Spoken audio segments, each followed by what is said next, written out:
Hello, good morning, student. Today, our topic is energy stored in a capacitor. After long time of holiday, हम लोग मिल रहे हैं और उसके बाद ये जो हमारा सेकंड चैप्टर है, सेकंड चैप्टर का लास्ट टॉपिक जो बचा रह गया था, है ना, वो करने जा रहे हैं energy stored in a capacitor. इसका एक क्वेश्चन सीबीएसई एग्ज़ाम में आता है, what is the energy stored in a capacitor and what is the energy density. ठीक है, सो यहाँ पर हम लोग पहले एनर्जी जो स्टोर्ड इन ए कैपेसिटर उसको डिराइव करेंगे, देन एनर्जी डेंसिटी को डिफाइन करेंगे। Okay, so energy stored in a capacitor, what is that? When capacitor is charged by a battery, work is done by the battery at expense of its chemical energy. This work done is stored between the plates of the capacitor in the form of electrostatic potential energy. Okay, अब यहाँ पर आप कहेंगे कि किस तरह से sir energy stored हो रही है। तो जब हम यहाँ पर इन प्लेट्स के बीच में पोटेंशियल जब लगाएंगे, तो पोटेंशियल लगाने की वजह से इस प्लेट पर चार्ज ज़्यादा होगा, ऑब्वियसली पोटेंशियल ज़्यादा हो जाएगा। और प्लेट, सपोज़ ये ए प्लेट है और ये बी प्लेट है, तो प्लेट ए पर चार्ज ज़्यादा हो जाएगा, प्लेट बी पर चार्ज कम रहेगा।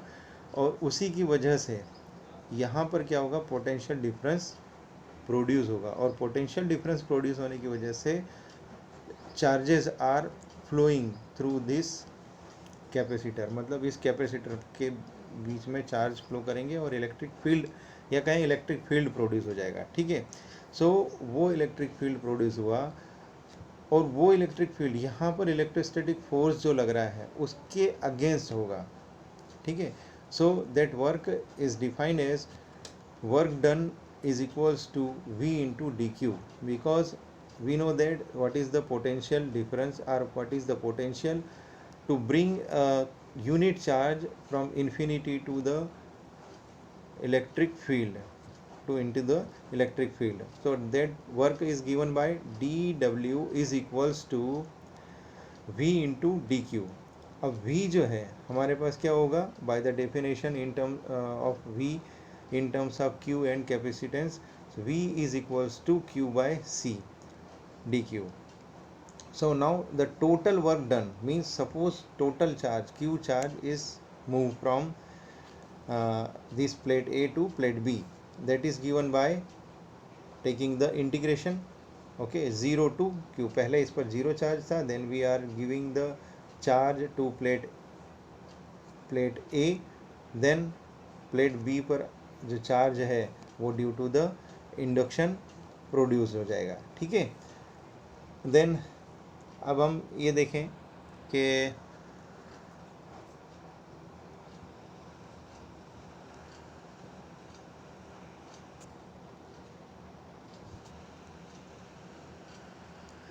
वर्क डन जो है, the total work done giving a charge Q to the capacitor.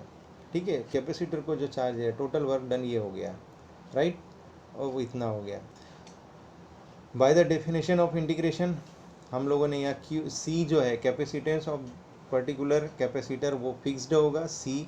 Okay, और जो 0 टू Q इंटीग्रेशन जो है ना, definite integration between the limits 0 to Q, total charge Q small q dq is given by q square by 2, limit put कर देंगे, so we get the total work done is q square bye 2c.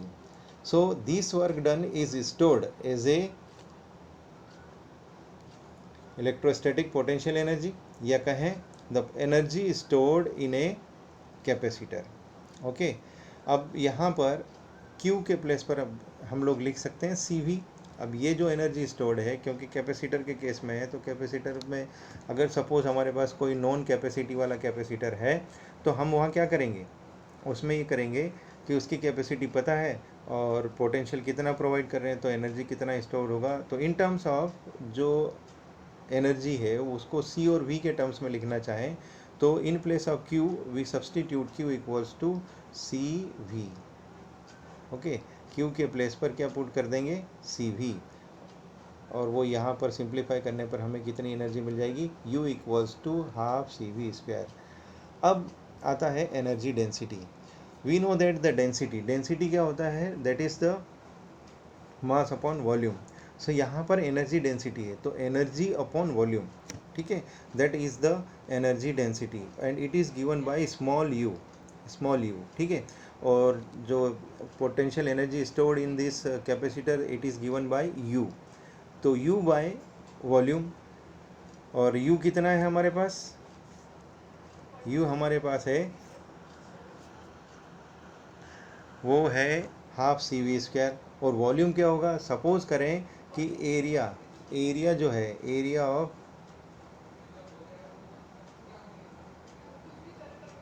Area क्या हो जाएगा A, और distance between the plates, कितनी है, small d, distance between the plates वो कितनी है, स्मॉल d,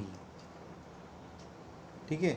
तो वॉल्यूम कितना हो जाएगा, एरिया इनटू वो लेंथ हो गई, means d, so that is LBH के फॉर्म में आ गया, तो ये वॉल्यूम हो गया। इसको सिंप्लीफाई कर दें। नाउ C जो है ये पैरेलल प्लेट कैपेसिटर है, और हम लोगों ने पैरेलल प्लेट कैपेसिटर का कैपेसिटी या कैपेसिटेंस फाइंड किया था। In that case C equals to कितना था, C equals to epsilon naught A, C equals to epsilon naught A by D, ठीक है, इतना था। वो वैल्यू यहाँ पर C के प्लेस पर पुट कर दी। और V जो है, V हम लोगों ने पहले पढ़ा क्या था, V को, V क्या था, V equals to E into D, ठीक है, या कहें E जो था वो V बाई डी था, पोटेंशियल ग्रेडियंट, ठीक है ना। पोटेंशियल ग्रेडियंट के नाम से आपने ये पढ़ा है पहले, ठीक है, प्रीवियस क्लासेस में। सो अब यहाँ पर C और V की वैल्यू सब्सटीट्यूट की, इसको सिंप्लीफाई किया, तो जो वैल्यू हमें मिली है ना, that is known as energy density. Okay, this is known as energy density. अब सपोज़ करें हमारे पास मान लिया जाए कि कोई डाइलेक्ट्रिक मीडियम है ना, dielectric medium, if air is replace by any medium जिसका कि डाइलेक्ट्रिक कांस्टेंट K है, तो इन प्लेस ऑफ यहाँ पर उसकी जो ये कहें कि एनर्जी डेंसिटी, एनर्जी कितनी हो जाएगी, half C dash V dash square, तो in place of C dash क्या हो जाएगा, K C, और V डैश के प्लेस पर V बाय K। तो इसको सिंप्लीफाई करेंगे तो इसकी एनर्जी कितनी हो जाएगी, U बाय K, ठीक है, ये हो गया। नाउ अब अगर हम देखें कि हमारे पास इन सीरीज़ में अगर कैपेसिटर्स जुड़े हुए हैं, तो सीरीज़ में कितनी एनर्जी उसके उन कैपेसिटर्स के अंदर कितनी एनर्जी स्टोर होगी। तो उसके लिए हमें ये पता है कि सीरीज़, ये एनर्जी वाला जो फार्मूला है, US equals to Q square by 2 half C, ठीक है, हाफ CS, सीरीज़ वाला CS जो है, तो CS जो आया यहाँ पर, वो CS क्या होगा भाई, CS हो जाएगा इसका, है ना, 1 बाय सीरीज़ में कैपेसिटेंस, सपोज़ मान लिया जाए हमारे पास 2 कैपेसिटर हैं, वो सीरीज़ में जॉइंट है, तो उनका कैपेसिटेंस क्या हो जाएगा, 1 by C1 1 by C2 is equals to 1 by CS, series का जो रिजल्टेंट कैपेसिटेंस है। तो यहाँ पर ये 3 कैपेसिटर्स यूज़ किए हैं, मान लिया जाए 3 कैपेसिटर यूज़ किए जाए, तो वहाँ पर C3 भी हो जाएगा।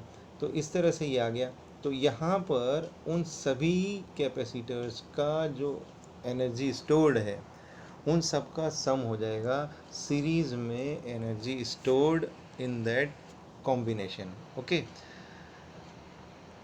नाउ सपोज़ करें हमारे पास पैरेलल कॉम्बिनेशन आ गया, तो पैरेलल कॉम्बिनेशन में क्या होता है, कैपेसिटेंस प्लस हो जाता है।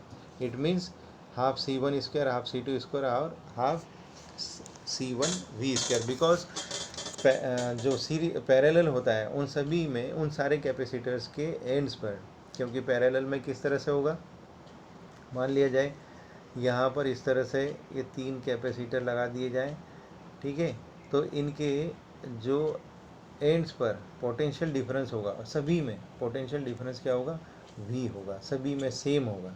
सो दैट्स वाई यहाँ पर half C1 plus C2 sorry C3 v square हो जाएगा, राइट। तो यहाँ पर जो टोटल एनर्जी होगी वो भी इनका सम होगी।